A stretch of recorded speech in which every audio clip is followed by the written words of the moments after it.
Sugeng enjang para adiyuswa, sugeng pepanggihan malih wonten ing renungan padintenan adiyuswa ing dinten Senin wagi 12 Mei 2024. Sumangga dinten punika kita nampi jejer cempening Allah, cempening Allah. Para adiyuswa, saben tiyang kepingin gesang kebak raos tentrem. Boten maiben lajeng manungsa nggadahi piandel amrih tentrem rahayu. Kadosta nggadahi raja brana, derajat pangkat semat lan kepinteran. Kamangka ingkang dipun piandelaken punika sami winates, saged telas lan risak. Mila kita perlu miandelaken kegiatan ingkang ageng lan langgeng. Inggih punika kegiatan saking Gusti. Wahyu 6 ayat 1 ngendika, "Lah aku banjur sumurup sang cempe iku nglethek segel 7 mau." Saderengipun pungkasaning jaman, manungsa badhe ngalami mawarining perkawis. Kadosta segel sepisan, perang ageng, segel kalih, mejahi sesami, segel 3, tuna adil, kecingkrangan, segel sekawan, pailan pagebluk, kewan galak ingkang numusaken pepejah, segel gangsal, nyawanipun para suci, kedah sabar dhateng keadilan, segel 6, lindu ageng ingkang dadosaken manungsa ajrih lan sami ndelik.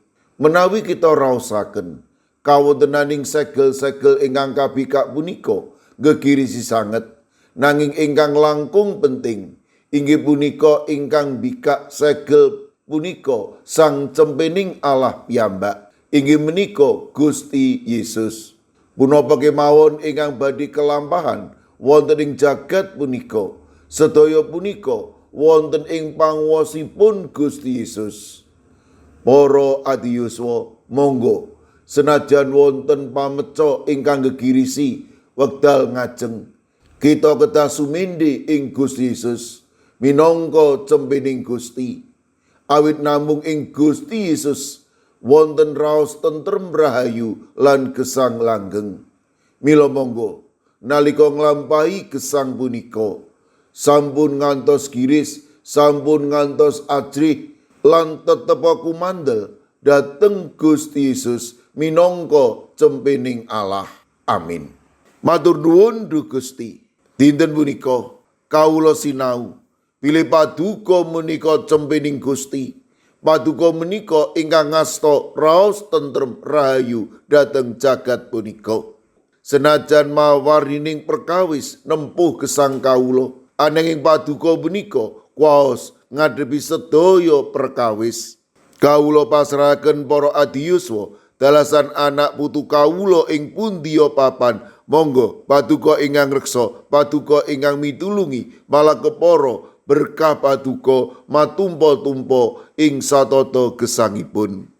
Mirunggan kawula pasrahaken Ibu Tulat wilayah 6 GKJ Magelang ingkang dasak mangke nembe nandhang sakit. Monggo Gusti paduka ingkang makarya lan kawula pitados lumantar paduka Ibu Tulat menika ingkang nampi wetahing kesarasan saking paduka. Mirunggan kawula pasrahaken Ibu Sucipto warga wilayah 7 GKJ Magelang. Monggo Gusti paduka ingkang makarya matemah sederek kawula punika inggal nampi wetahing kesarasan. Sawetawis sederek kawula wonten ing GKJ Pugeran, kawula pasrahaken Bapak Bambang Sugiri, Bapak Minto Taruno ingkang wedal sak mangke nembe nandhang sakit ing griya sakit Bethesda. Kawula ugi pasrahaken Bapak Dalmin, Bapak Wisno ingkang wedal samangke ugi nembe wonten ing pemulihan kawula pitados paduka punika tuing bagas kesarasan. Sawetawis sedherek kawula ing GKJ Magelang ingkang nembe wonten ing pemulihan Bapak Joko Rinanto, Ibu Lis Martono, Ibu Titik Marioto, Bapak Sugianto, Bapak Amung Pracoyo. Kawula ugi pasrahaken Ibu Tati ingkang wekdal sakmangke wonten ing pemulihan ing GKJ Ngablak. Kawula pasrahaken ugi sawetawis sedherek kawula ing Kalinegoro ingkang ugi wonten ing pemulihan Bapak Margono, Bapak Samuel Tujono lan ugi Bapak Agus Budi Pranowo. Kawula pitadosaken sedaya punika wonten ing paduka. Kawula pasrahaken Yuli Luther Harifa ingkang dumugi wekdal sakmangke nandhang sakit ing bab paningal. Kawulanipun sedherek kawula ing GKJ Bono, Ibu Sapar, Ibu Priyati, Ibu Sih Mirah. Kawula pasrahaken Ibu Wirya Sumarto, dalasan Pendeta Emeritus Ibnu Prabowo wonten ing GKJ Tlepok. Kawula pasrahaken Ibu Isti, wilayah 3 GKJ Wonocatur, Ibu Karyumi lan Ibu Kusmini ing GKJ Purbo. Mekaten ugi Ibu Indrayati ing Solo. Kawula pasrahaken Ibu Sriti Astuti wonten ing GKJ Tropodo Sidoarjo. Mekaten ugi kawula pasrahaken Ibu Lini Sutopo ing GKJ Semarang Barat. Kawula pasrahaken Bapak Budistomo ing GKJ Magelang, Bapak Mardiono, Ibu Marsudi, Ibu Sri Windardi ing GKJ Pamong Utomo Kalinegoro. Kawula pasrahaken Bapak Yohanes Mudadi ing GKJ Tuban. Kawula pasrahaken Ibu Nani Cahyono, Bapak Karyo, Bapak Ibu Toyo, Ibu Ngatini ing GIDJ Trangkil. Ing GKJ Immanuel Sulu, kawula pasrahaken Ibu Tugiani Sunarto lan Ibu Tati. Kawula pasrahaken Ibu Lasiem Blok 6 ing GKJ Gondang Winangun.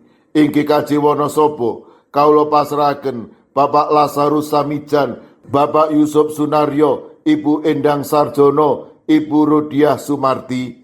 Kawula pasrahaken Eyang Sarwito ing GKJ Ngalian, Ibu Wahyono ing GKJ Plengkung, Ibu Sunarti ing GKJ Salaman. Ing GKJ Ungaran, kawula pasrahaken Ibu Sukito, Bapak Sembiring, Ibu Surisno, Ibu Munarti, Bapak Ibu Tugiman. Kawula pasrahaken Bapak Jatmiko ing Denpasar Bali. Kawula pasrahaken Ibu Warsi ing Kemenjing, Ibu Apri ing GKJ Canden. Ing GKJ Sragen, kawula pasrahaken Bapak Wursitoryadi, Ibu Sumiati, Bapak Suyanto. Kawula pasrahaken Bapak Chandra Deni Saputro. Mekaten ugi kawula pasrahaken Ibu Warsini, dalasan putranipun Yohanes Haryati ing Watu Sigar.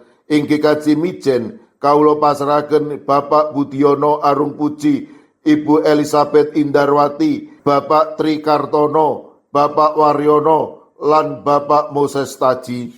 Kawula pasrahaken ing GKJ Banyumanik, Ibu Sukarni, Ibu Sutarwi, Bapak Daniel Agus lan ugi ing GKJ Tanon, kawula pasrahaken Bapak Suhadi. Kawula pasrahaken sinten kemawon ingkang nembe nandhang sakit lan ugi ing pemulihan kawula pitados paduka badhe saged ngginakaken menapa lan sinten kemawon ambrih sedherek kawula menika enggal nampi wetahing kesarasan. Kawula pasrahaken pasambat lan pandonga kawula wonten ing asma paduka Gusti kawula Yesus Kristus. Amin. Sumangga para adi yuswa kita tutup pepanggihan kita renungan padintenan adi yuswa kanthi ngrepekaken kidung. Sumangga.